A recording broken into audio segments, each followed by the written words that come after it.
I made the point at the top. I made the point at the top. It's a broken promise, and it makes you worry about what else they're going to do, what other fiddles and what other tax increases. But that's all fine, and that's a legitimate argument we'll keep hearing from now till election day. But on the merits of it, of the actual policy itself, surely a 15% concessional tax rate on super earnings has to cut out at some stage. You can't be giving that concession to someone with $100 million in super. If it shouldn't be cut out at $3 million, what do you say is a more acceptable figure?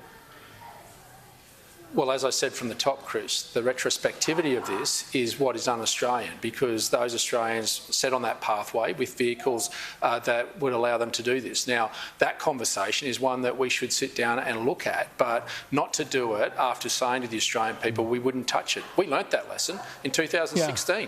We learnt that lesson that we have to give certainty, and you need to have a look at these things in the cold hard light of day and have that conversation before an election, being honest Absolutely. with the Australian people. But if you don't come up with another figure, haven't done. But Chris, if you don't come up with another figure, you're suggesting that you have a 15% tax rate on all super earnings. You're missing the point, Chris. Chris, you're missing the whole point here. The retrospectivity is un-Australian. To say to the Australian people, this is the law, this is how you go down it, and then you change the goalposts, that's not what Australians do to others, to their fellow Australians. Yeah. Now, where that amount lands in the future, for those that go past that amount into the future, is what they can plan, for the future. But those that have already, through their own hard effort, toil and courage, have got past that, because that's what the government says, isn't the Australian way to do this, Chris. That's the issue here. David,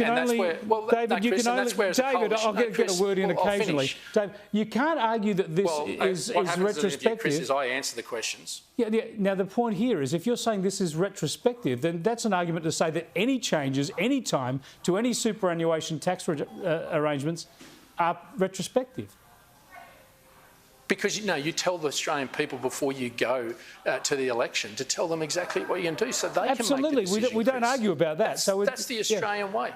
Yeah, there's no argument about that, but I'm talking about that 15% concessional tax rate and whether that should cut out at some stage. But what that amount is, Chris, what that amount is one in which a conversation needs to happen before an election in an honest and transparent way, where the Australian people can make that determination. But for those that have already reached that goal, that have already gone past that, many mum and dad small businesses that sold their businesses and did nothing but put it back into their business so they had something at the end for their super. You made that point. We understand are the ones that did this, Chris. So presumably before that's the un-Australian way. Presumably before the next election, you'll come out with a different figure for a different tax treatment, and we'll have it on the table before the next election. We'll give certainty around superannuation, Chris. We'll be honest with the Australian people, and we'll tell them what are the investment vehicles, because superannuation is a long-term investment that you need to put in place the structures that are complex, that give them the support they need. So with all due respect, we will go to the Australian people and tell them what our superannuation policy is. We'll be upfront, we'll look them square in the eyes, and we'll tell them the truth. Great stuff. Thanks for joining us, David. David Littleproud there. As you heard, he's very hot on the broken promise. Labor said it would leave super alone. I agree with that. I said that at the outset. But in the end, we also have to judge the policy decision here. And at some stage, somebody has to put a cap on some of those superannuation concessions. I think the Liberals, the coalition, will have to come up with another figure. Presumably be higher than 3 million, but probably not too much higher.